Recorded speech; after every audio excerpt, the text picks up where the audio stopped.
How's everybody doing? Yesterday, I did a lot of bike riding. Today's more like Monday because it's the beginning of the work week, although I have no work. So that means I'm going to be working at home. Now, over the weekend, I got to attend 2 get-togethers at friends' homes. I think it's pretty nice. The fact that anybody would invite me over to their get-together is pretty amazing. Who is it that says they wouldn't want to go somewhere that they were invited? Well, who knows? Here we're passing by the house where there's always somebody out on the sidewalk.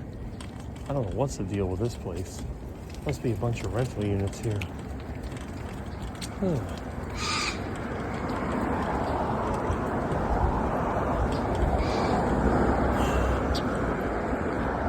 Well, okay.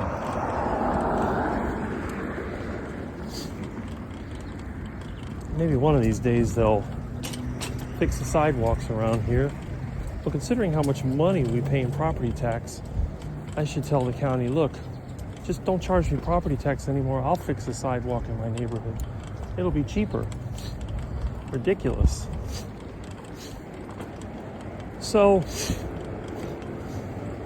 in terms of what to talk about, I never script a subject.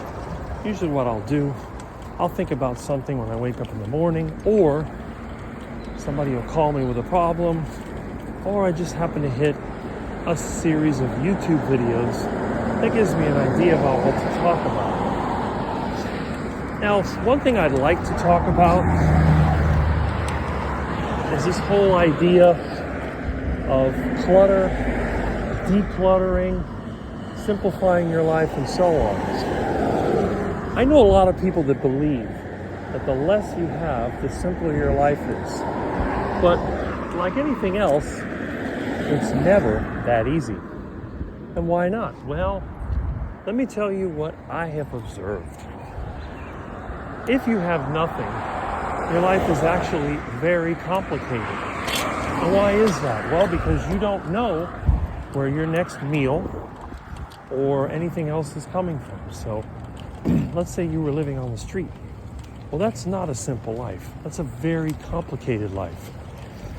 You have to try and protect yourself from the elements and from dangerous individuals, and for that matter, dangerous wildlife, depending on where you live. All right. That's pretty basic. I see, looks like the water department, I guess what they're going to be doing around here is changing some of the water pipes. I do see them taking out, looks like they took out part of the sidewalk. Doing something over there. You never know. The infrastructure here is aging. All this was built in the late 50s. So we're getting close to 70 years old. Here we can see somebody putting a new roof. They got the old tar kettle bubbling. Guess they got a pump. Yeah. Huh. Oh, I guess someone has a pump. Okay. All right. Now let's see. I have a feeling they still haven't fixed this bicycle path. This has got to be the stupidest thing I've ever seen in my life. It'll be a month. This thing's still opened up. It's incredible. Anyway. Let's see. Yep. Still not fixed. I'd like to know what lane brain thought it was a good idea to take out the bicycle path. And look at this. Haven't even done anything. Looks like they got a building permit now. What probably happened is they started this and then it just sort of failed. Still got the rebar sticking up. How stupid. There's looks like a Ninja air fryer or something. Look at this. Ninja, what the heck is this thing? Yep. So if anybody needs an air fryer, there it is. As for me, I prefer to use the old stainless steel or cast iron pot on the stove filled with lard or tallow. Very handy. Now, in terms of simplification, you might think, well, if I get rid of more stuff, my life's going to be better. But it's like anything else. It's like living here, for example. If you were in the middle of a swamp, things wouldn't be so good. On the other hand, being in the middle of a city isn't ideal either. So there has to be sort of a balance. And here's a technique I use. Now, a person might look at me, Rick, you got way too much crap. And that may be how they feel. But since I own a lot of really old things that you can't get parts for, and some of these things you haven't been able to get parts for since the 1960s or 70s, it's always a good idea to have extra. For example,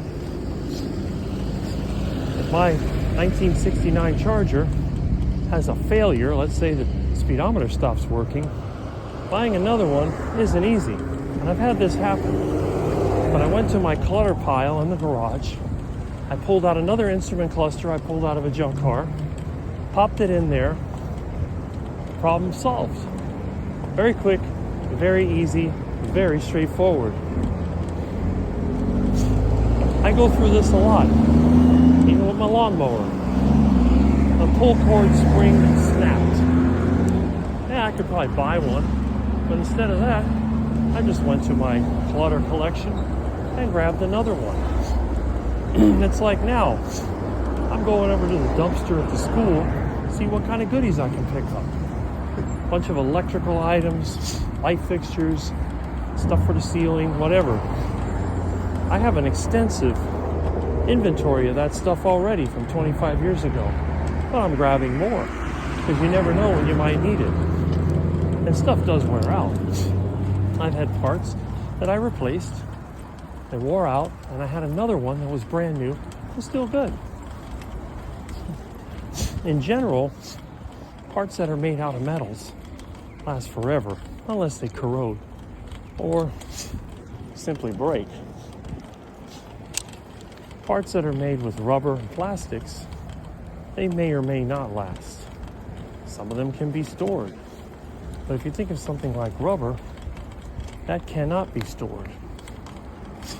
So I wouldn't buy a bunch of tires and put them into storage, because even under ideal conditions, air-conditioned room or whatever, they will start to oxidize and break down. And that's just the way it is.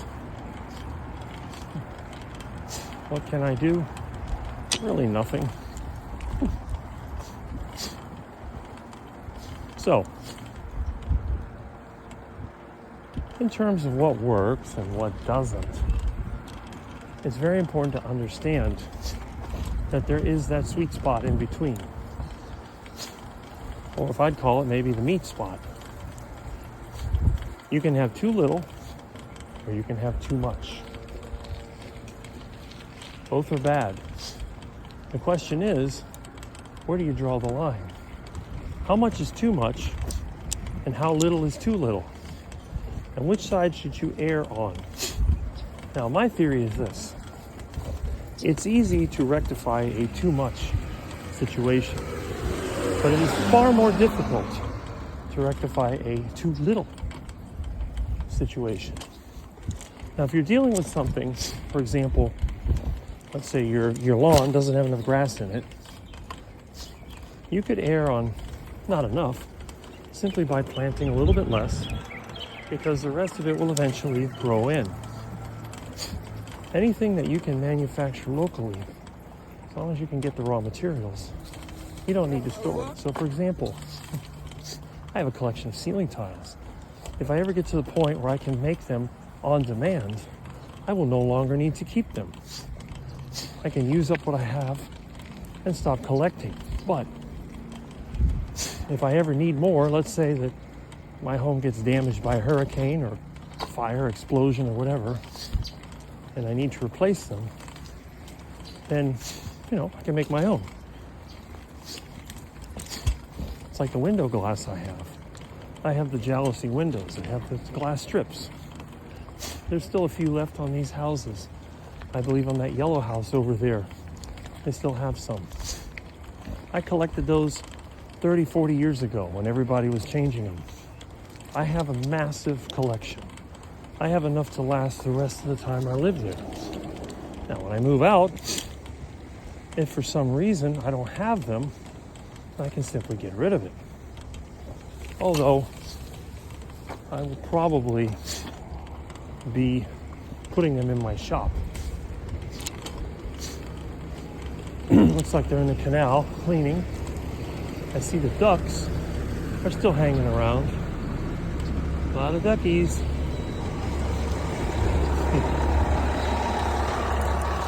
All right. There you go, Mrs. Duck. Still limping. Well, she's still surviving. That's the amazing thing. I guess because there's no predators around here. And people feed the ducks. So when it comes down to simplification, another place you can look at would be your local thrift store.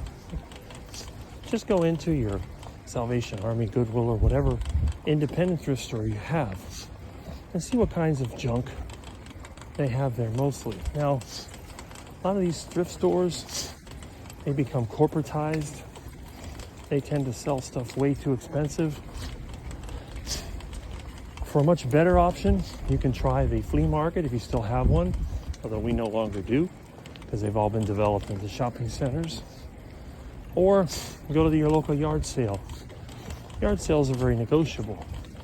When you hit one of these small swap meets or yard sales, prices do tend to drop very quickly. People ask money, and if they don't get it, they'll simply lower the price. That's the smart way of doing it. Oh, look at the Egyptian geese. Looks like there's 3 of them here. There's an Egyptian goose. And there's some ducklings.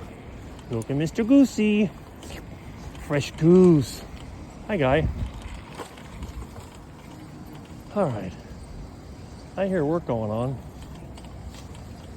See what's in the old dumpster. See if I have to come back with the van or if I can go back to my house and keep working. Anyway, that's what I want to talk about. I wanted to talk a little bit about some of the things that people need to keep in mind. And one of them, there's a limit to everything.